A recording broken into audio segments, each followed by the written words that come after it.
2 Samuel 5-ാം അധ്യായം 1 മുതൽ 25 വരെയുള്ള വാക്യങ്ങൾ. ദാവീദ് ഇസ്രായേൽ മുഴുവന്റെയും രാജാവ്. ഇസ്രായേൽ ഗോത്രത്തിൽ ഹെബ്രോനിൽ ദാവീദിന്റെ അടുത്ത് വന്ന് പറഞ്ഞു, ഞങ്ങൾ നിന്റെ അസ്ഥിയും മാംസവുമാണ്. സൗൽ ഞങ്ങളുടെ രാജാവായിരുന്നപ്പോൾ പോയി നീ എത്ര ഇസ്രായേലിനെ നയിച്ചത്? എന്റെ ജനമായ ഇസ്രായേലിന് നീ ഇടയനും അധിപനുമായിരിക്കും എന്ന് കർത്താവ് അരുളി ചെയ്തിട്ടുണ്ടല്ലോ. ഇസ്രായേലിന്റെ ശ്രേഷ്ഠന്മാർ ഹെബ്രോനിൽ രാജാവിന്റെ അടുത്ത് വന്ന് ദാവീദ് രാജാവ് അവിടെ വെച്ച് കർത്താവിന്റെ സന്നിധിയിൽ അവരുമായി ഉടമ്പടി ചെയ്തു. ഇസ്രായേലിന്റെ രാജാവായി ദാവീദിനെ അവർ അഭിഷേകം ചെയ്തു. ഫലം മേൽക്കുമ്പോൾ ദാവീദിന് 30 വയസ്സായിരുന്നു. അവൻ 40 വർഷം ഭരിച്ചു. ഹെബ്രോനിൽ യൂദാ 7 വർഷവും 6-ാം മാസവും അവൻ ഭരിച്ചു.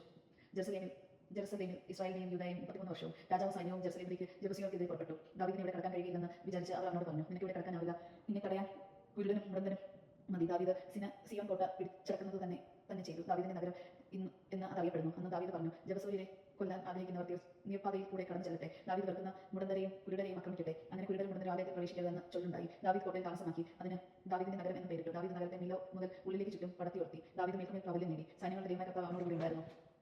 തൈർ രാജാവായ ഹീരാം ദാവീദിന്റെ അടുക്കലേക്ക് ദൂതന്മാരെ അയച്ച് മരപ്പണിക്കാരെയും കൽപ്പണിക്കാരെയും അവരോടൊപ്പം ദേവദാരുവും അവൻ അയച്ചു. അവർ ദാവീദിന് കൊട്ടാരം പണിതു കൊടുത്തു. കർത്താവ് ഇസ്രായേലിന്റെ രാജ്യത്വം തന്നെ സ്ഥിതിപ്പെടുത്തിയെന്നും അവിടുത്തെ ജനമായ ഇസ്രായേലിന് വേണ്ടി തന്റെ രാജ്യത്വം അവിടുന്ന് ഉന്നതമാക്കിയെന്നും ദാവീദ് ഗ്രഹിച്ചു. ഹെബ്രോനിൽ നിന്ന് വന്നതിന് ശേഷം ദാവീദ് ജെറുസലേമിൽ നിന്ന് കൂടുതൽ ഉപനാരികളെയും ഭാര്യമാരെയും സ്വീകരിച്ചു. അവൻ കൂടുതൽ പുത്രന്മാർ ജനിക്കുകയും ചെയ്തു. ജെറുസലേമിൽ വെച്ചാൽ ജനിച്ചവർ ഇവരാണ്: ഷമുവ, ഷൊബാബ്, നാദൻ, സോളമൻ, ഇബ്ഹാർ, എലീഷോ, നെഫ്ക്, ജാഫിയ, എലീഷാമ, എലിയാദ, എലിഫേലെത്ത്. ഫിലിസ്തീനെ തോൽപ്പിക്കുന്നു. ഇസ്രായേലിലെ രാജാവായ ദാവീദ് അഭിഷേകം ചെയ്യപ്പെട്ടു എന്ന് കേട്ടപ്പോൾ ഫിലിസ്തീർ അവനെതിരെ പുറപ്പെട്ടു. അത് കേട്ട് ദാവീദ് കോട്ടയ്ക്കുള്ളിൽ അഭയം പ്രാപിച്ചു. ഫിലിസ്തീർ റഫായും താഴ്വരയും പാളയം അടിച്ചു. ദാവീദ് കർത്താവിനോട് ആരാണ്? ഫിലിസ്തീർക്കെതിരെ ഞാൻ പുറപ്പെടണമോ? അവരെ അങ്ങ് എന്റെ കയ്യിൽ ഏൽപ്പിക്കുമോ? പുറപ്പെടുക, ഫിലിസ്തീരെ തീർച്ചയായും ഞാൻ നിന്റെ കയ്യിൽ ഏൽപ്പിക്കും. കർത്താവ് ദാവീദിനോട് അരുളി ചെയ്തു. ദാവീദ് പെരാസിമിൽ വെച്ച് അവരെ തോൽപ്പിച്ചു. വെള്ളച്ചാട്ടം പോലെ കർത്താവിന്റെ ശത്രുക്കളെ എന്റെ മുൻപിൽ ചിതറിച്ചു എന്ന് അവൻ പറഞ്ഞു. അതുകൊണ്ട് ആ സ്ഥലത്തിന് ബാൽ പെരാസിം എന്ന പേരുണ്ടായി. ഫിലിസ്തീർ തങ്ങളുടെ വിഗ്രഹങ്ങൾ അവിടെ ഉപേക്ഷിച്ചു. ദാവീദ് ആളുകൾ അവ എടുത്തുകൊണ്ട് പോയി. ഫിലിസ്തീർ വീണ്ടും വന്ന് റഫായും താഴ്വരയും പാളയം അടിച്ചു. ദാവീദ് കർത്താവിനോട് ആരാനപ്പോൾ അവിടെ അരുളി ചെയ്തു, നീ നേരെ ചെന്ന് ആക്രമിക്കരുത്. വളഞ്ഞു ചെന്ന് ബൽസ വൃക്ഷങ്ങൾക്കെതിരെ വെച്ച് പിന്നിൽ കൂടി ആക്രമിക്കുക. ബൽസ വൃക്ഷങ്ങൾക്ക് മുകളിൽ അണിഞ്ഞു നീങ്ങുന്ന ശബ്ദം കേൾക്കുമ്പോൾ കടന്ന് ആക്രമിക്കുക. ഫിലിസ്തീയ സൈന്യങ്ങളെ തരത്തിൽ കളയാൻ കർത്താവ് കൽപ്പിച്ചതുപോലെ ദാവീദ് ചെയ്തു.